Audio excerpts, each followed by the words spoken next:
Hi, everybody. Thanks for joining. Welcome to the President's Choice Ask the Trainer live on Facebook. My name is Amy, and I'm happy to answer any questions that you have about super dogs or training. We also have a special guest with us tonight, which I'm super excited about. We have Jennifer Fraser, who's one of our super dogs trainers, and her two dogs, Daiquiri and Sprite. They recently were on America's Got Talent, and they're going to answer a little questions for us about their experience. But before we do that, we're going to answer a couple of your questions.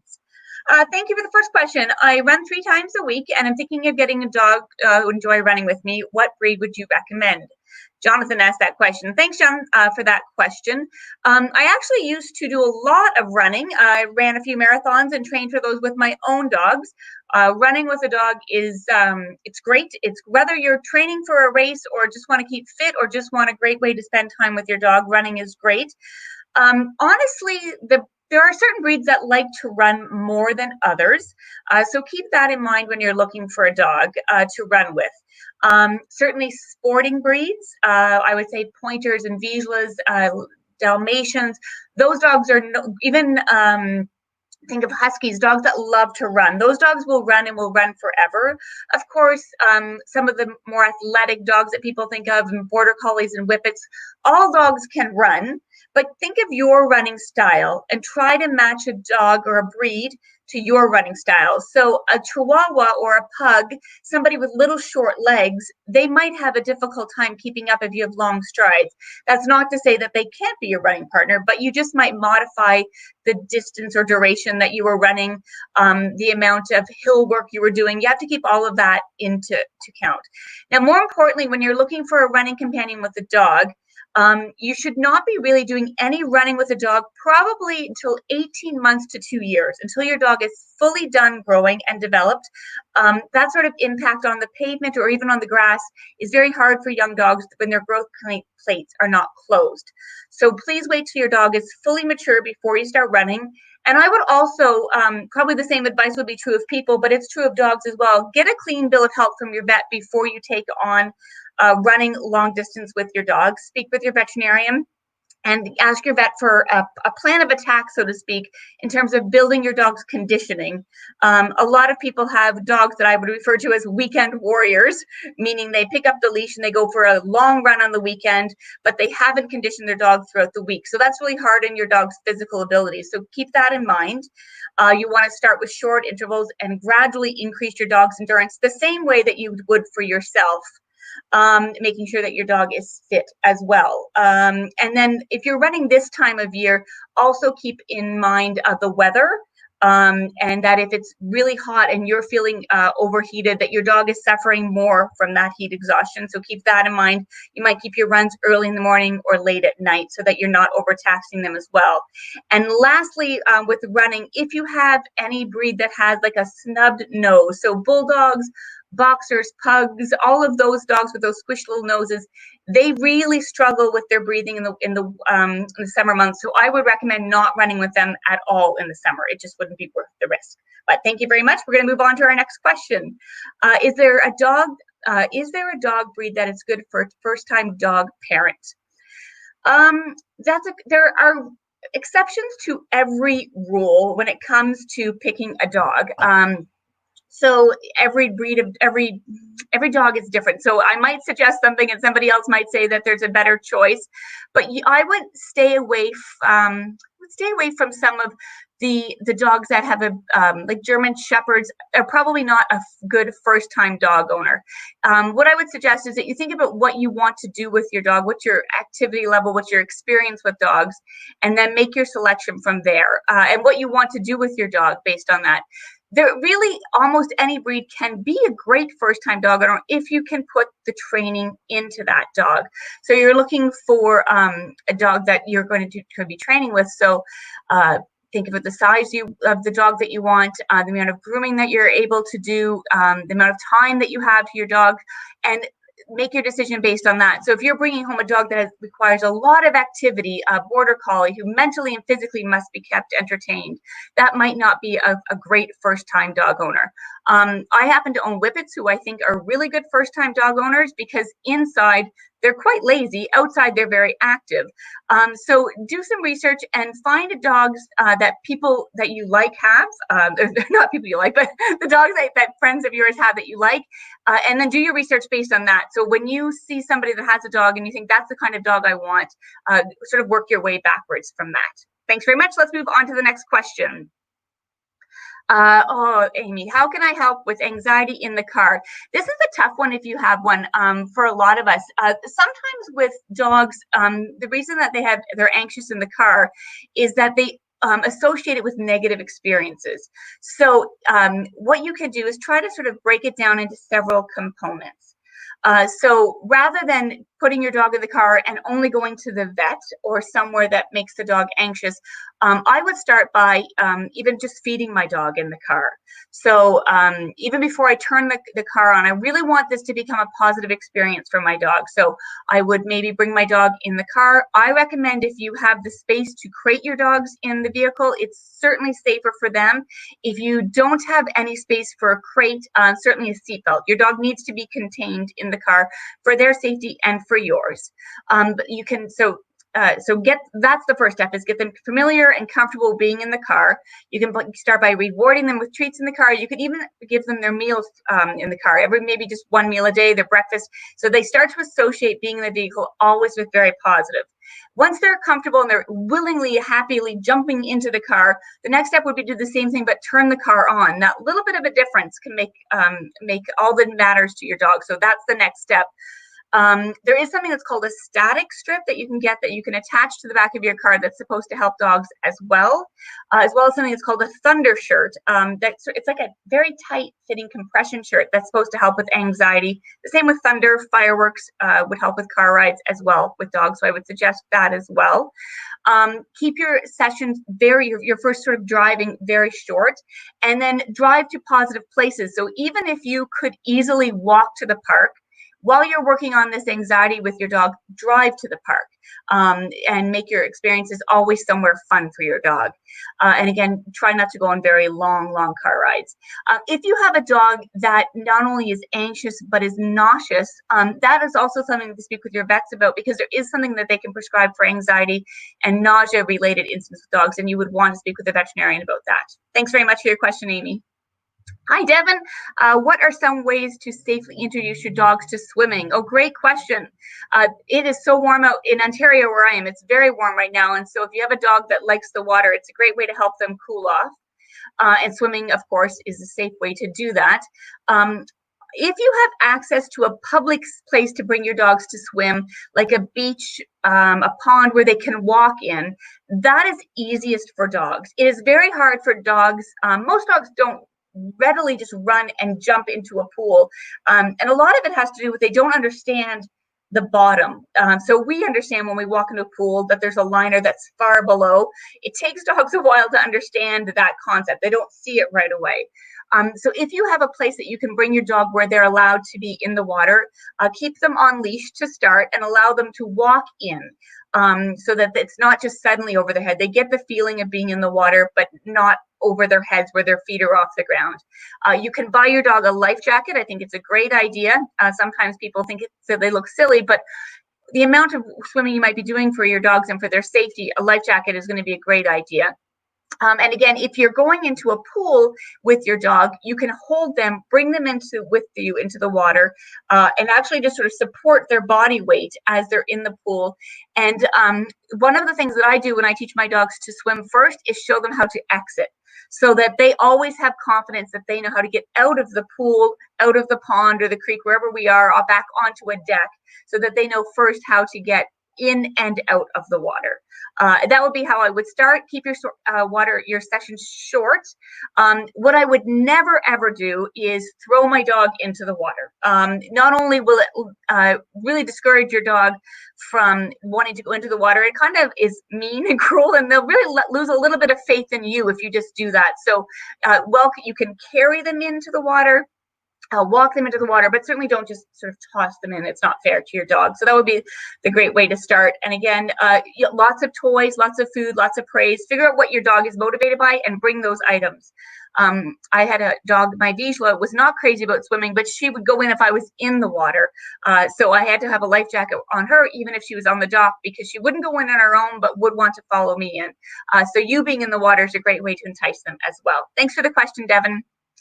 Amber, thank you for your question. We just brought home a rescue dog 44 days ago, and she's a year-old stray for most of her life.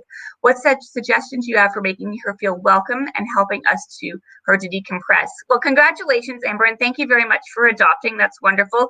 About 40 to 50% of the dogs that are in our show have been adopted from shelters and humane societies. We're big fans of that.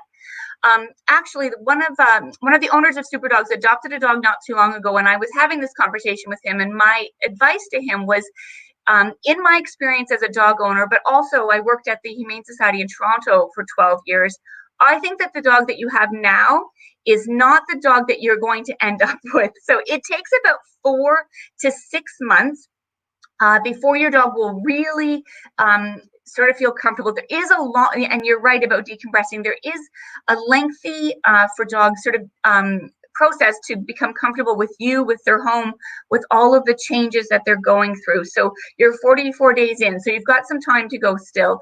I think not having your expectations too high, have lots of patience for your dog, and try to make all of these experiences very positive. I would suggest that you set up in your home a place for your dog that is very much theirs. So whether it is a bed or a crate, if you're crate training your dog, but a space that they have that they can really feel comfortable, so that if they become overwhelmed, that they can easily go into that. Dogs thrive on routine. So keeping your meal times, your bathroom breaks, your park walks, all of those things, which I get is hard right now with COVID because our routines are a little bit crazy, but really start to establish a routine with your dog, because that will help them as well. And really do your best to manage situations with your dog in terms of making experiences with visitors coming over, with trips going out, trips to the park, veterinarians. Try to make all of these experiences as positive as possible for your dog, so that they don't become overwhelmed. The first 44 days, if you think about it from your dog's point of view, for us, it seems like a large chunk of time, but it's a lot of their life. And as a stray, we don't know what's happened to them before. So we want to make sure that we really help to keep them positive. And I'd be curious to hear back in 6 months how your dog is doing. So please let us know. And again, congratulations. So we're going to move on to our guest, who is Jennifer Fraser. Jennifer is one of our Superdog cast members, and she had the very unique opportunity of recently being on America's Got Talent. And we're going to speak with her next. You guys go on out there. Hello. Hello. How are you? I'm fantastic. Lovely to meet you both. It's nice to meet you too, Simon. And what's your name, please? My name is Jennifer. Jennifer, and who's this? This is Daiquiri. Daiquiri.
Jennifer, before we start, Sophia was asking me whether that was a real dog or not.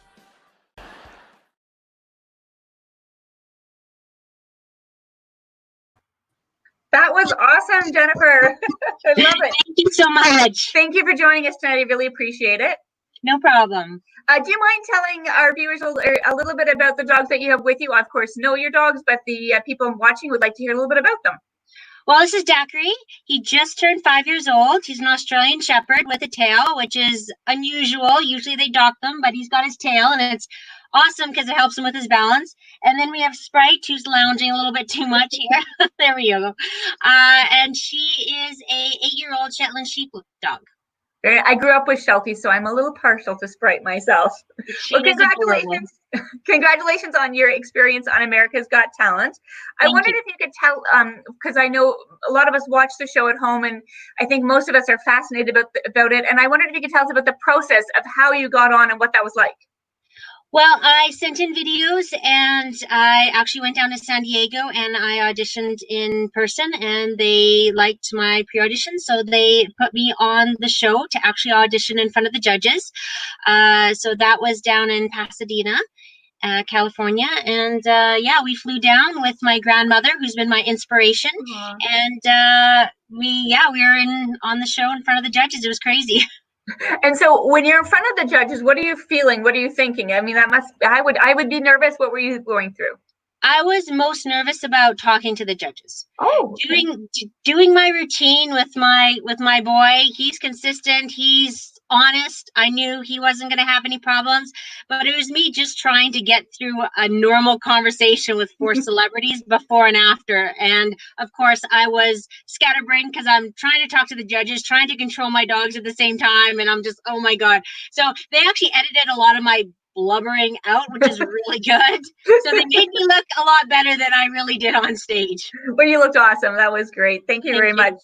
I wondered if you could tell us about, I know that you have broken a world record with Daiquiri as well. And I know that you're in the process of attempting a few more, which I think is fascinating. And it's something that people don't know a lot about. So I'd love to hear about some of the records you have and some that you're in the middle of trying to break. So I started researching Guinness World Records, and I found the absolute most difficult one to try first, of course. So it was the most tricks in 60 seconds.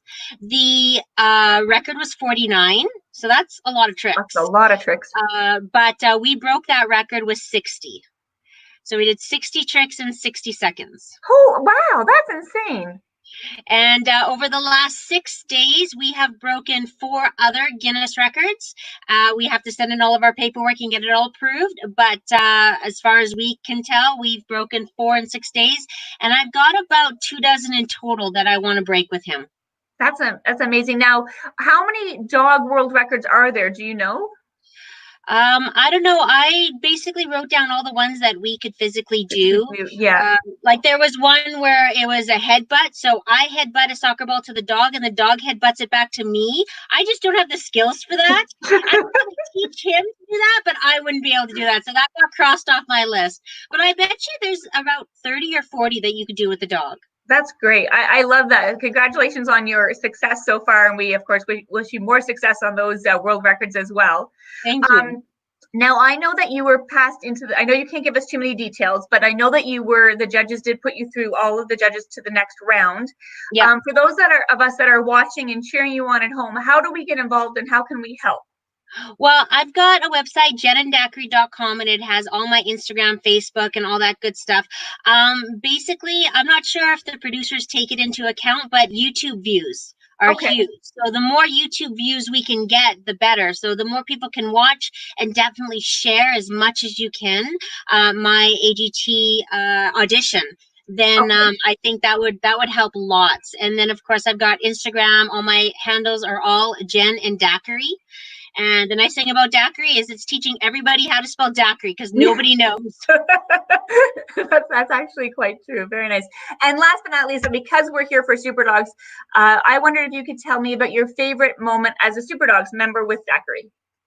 Well, I was actually practicing for America's Got Talent when I kind of got headhunted, and I was able to do Super Dogs because I was doing AGT. And the best moment was when I was able to kind of do a smaller, shorter version of my America's Got Talent audition.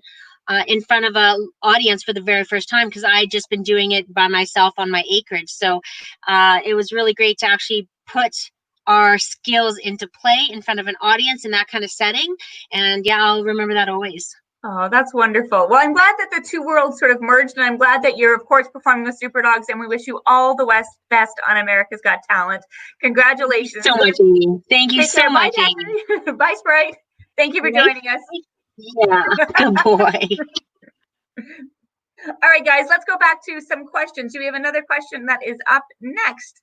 Oh, from Sutro. What age should you start playing Frisbee with my puppy? Are rollers okay for young dogs? Thanks for the question, Sue. So earlier I answered the question about running, and I mentioned that your dog should be about 18 months to 2 years before you start running with your dog. And that is sort of true with playing Frisbee with your dog, in that you don't want your dog jumping and landing and having any impact. But as Sue suggests, with something called rollers, there are a lot of things that you can do that are safe for dogs that don't require impact, that allow you to still learn. So a roller is when you take a Frisbee and you actually do this motion. We have a video on our YouTube that in the tips, tricks, and training section about how to teach your dog Frisbee and how to get started. Something that is called a roller is perfect because it is the Frisbee rolling on the ground, and your dog still learns the motion of tracking the Frisbee, which is them chasing it, retrieving the Frisbee, and bringing it back. And all of those things are really the hard part about Frisbee. And of course, teaching us to throw. So my friends that are great Frisbee players will tell me that they've spent a significant amount of time playing without their dogs when they're learning especially Frisbee freestyle skills. You can also teach their dog the setup of when you play Frisbee. A lot of us will have our dogs facing us, and we send our dogs around when they chase the Frisbee. So all of these skills are things that you can start with the young dog. And as much as you can, please be patient with your dog as they're learning in terms of their development. So don't do too much too soon, because you want to play Frisbee well into your dog's, teen life. 11, 12, 13, those young dogs or those older senior dogs can still play Frisbee if we do the process by taking time with them when they're little. And so we don't want to do too much with our baby dogs, even if they physically and mentally want to. We want to take our times with those skills. But thank you for the question, Sue, and I hope you and your puppy enjoy playing Frisbee. Thank you, Brittany. Other than going to regular veterinarian, do you do any other care for your dogs to keep them in the best physical condition? So I am super fortunate that my veterinarian also does rehab. I go to Ajax Animal Hospital. There's a plug for them because they have helped my dogs a lot. And they also have a rehab facility. And I take my dogs regularly for chiropractic treatment, for massage. I keep them fit also by doing underwater treadmill and laser. I probably go above and beyond, but I ask a lot of my dogs. They're performing dogs, so they are getting a little bit more wear and tear on them than some dogs that maybe are sleeping on the sofa most of the time. But it also means that I have senior dogs that are still performing in our show. And I think it's because I've kept their body weight by feeding them. I feed them nutrition first, and I feed them a formula that is right for the age and activity level that they have. And I keep them fit by keeping them exercised, and we stay conditioned by going to the vet. And all of those things, their diet, their exercise level, their sort of trips to the veterinarian, all of these things to help to keep your dogs fit, so that as they develop an age, that they can continue to perform and be active. And so keep that in mind with your dogs at home. Even if you're just playing fetch in the backyard, or you're taking your dogs hiking, or you're running with your dogs, all of these things that you can do to help to maintain the longevity of your dog's active lifestyle. Thanks for the question, Brittany. How many times a day do you recommend feeding dogs, once or twice? Thanks for the question, Bruce. So for me, I feed my dogs twice a day because I think they like it. It's easy for me to get up in the morning and I feed them their breakfast, and then I feed them their dinner and it's in the evening. And like I said earlier, the dogs love to have a schedule. So for me, my dogs, they tell me almost when it's dinner time, and I try to keep them on the schedule of that, knowing when their meal times are. The reason I like to give meals rather than just putting their food down and letting the dogs pick at them, I have multiple dogs, so if I just had one giant bowl, I would never have any idea of who is getting what, if they're getting the right formula that I'm feeding, if they have any medicine or anything, it wouldn't work out. But also, for me, if my dogs don't eat their meal, it's the biggest indication to me that there's something not right. So by knowing the whether when I put their food down, if they eat it, if somebody didn't eat it, would be to me something to be aware of, something to watch and consider whether or not I need to go to the veterinarian. Also, by having meal times rather than free feeding, it also helps me maintain their body weight, which is important that dogs not be over or underweight, both for different reasons. But by having scheduled meal times, that's important as well. And I just also think it helps me plan my day, knowing when I'm going to be feeding my dogs as well. A lot of people will feed their dogs just one meal, and they have success with that as well. I think it has a little bit to do with you, your dog, and your schedule, what works for you. I'm fortunate enough that my schedule allows me to feed my dogs twice a day. I think they really love their meal. When I get their food ready, they're very happy. They're jumping. They're anxious to eat it. And so it brings me a little bit of joy when I feed them because I know how happy it makes them as well. Thanks for the question. Hi, Anna. Any tips to get your dog to jump into your arms? Yes. So this is one of my favorite tricks that I do with my dogs because I think it's inviting them up for a hug, which I love. We do have a video that Devin and her super dog Drama did as well in the tips tricks section. But briefly, how I would recommend teaching that is you have to allow your dog and encourage your dog that they are allowed to sort of jump up on you. And that is something that you will teach them, that is an invite as opposed to just jumping up on you in a manner that you might consider to be impolite or rude. But your dogs can identify the difference, absolutely. So don't worry that if you're teaching your dog to jump in your arms, that it's going to teach your dog to jump up on you and in a way that you might find that you don't enjoy. So to start, I always start by sitting, and I just sort of encourage my dog up. I always have, for some reason, all of my dogs come to my left side. That's just the easiest way for me to catch them, I think, because the majority of their weight would fall on my right arm, and I'm right-handed. So keep that in mind in terms of when you're catching them, how you're going to support their body weight. And I first, just by having them sit in my lap, encourage them to put their front feet on. And then if you're sitting in a sofa or something, a piece of furniture that they're familiar with jumping on, that's a great way to get started as well, is to be sitting and sort of start to encourage your dogs up.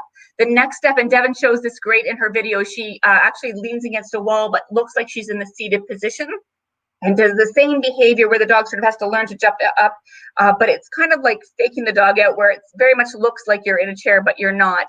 And then it just sort of progresses with moving away from the wall.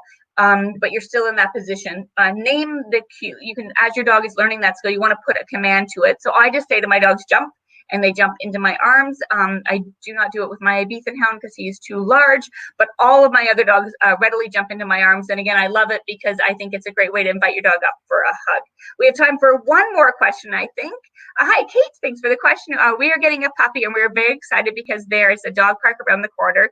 The breeder says dog parks are bad. And I thought he would have fun in running and meeting friends. What do you think? Well, Kate, I'm also getting a puppy, but not until October. But I'm in the same boat that you are in, that I am getting excited about puppy, preparing for that as well. And as much as you might want to go to the dog parks are not for all dogs, and they're especially not great for puppies because of what can happen. So I think if you could you could go to the dog park and control the environment completely by having dogs that you knew well, that would be fine. What happens though at dog parks is that sometimes there's too many dogs. Sometimes dogs become even friendly, happy dogs can become overly exuberant. There could be a squabble over a ball. Puppies and dog parks are not always great because puppies must be completely vaccinated before they're allowed to mingle. So while socializing your dog is very important, I would not take my dog to a dog park, my puppy to a dog park at that age. What you could do is try to have like play dates with your puppy, which we can try to arrange with our puppies, is to have a puppy play date so that your puppy is being socialized, meeting other dogs, meeting other people in all of those environments. That mental stimulation and that socializing is great for your dogs, but you want to do it in a controlled setting. You just hear many bad things about people. The concept of a dog park sounds like it's fun, but unfortunately there can be some dangers in it as well. So I would suggest that you steer clear, especially with a baby dog. That is all the time we have for today. It goes by so quickly, but thank you very much for joining us, everybody. Again, we try to do these about every 2 weeks, and we are going to start adding more guest trainers and looking for different influencers as well. So if you have any suggestions or any topics that you'd like us to talk about, please feel free to send us an email at info@superdogs.com, or of course you can message us through Facebook as well. In the meantime, of course, at home, you want to love your dog, play with your dog, and communicate with your dog. And until next time, have fun. Take care, guys. Thank you for joining.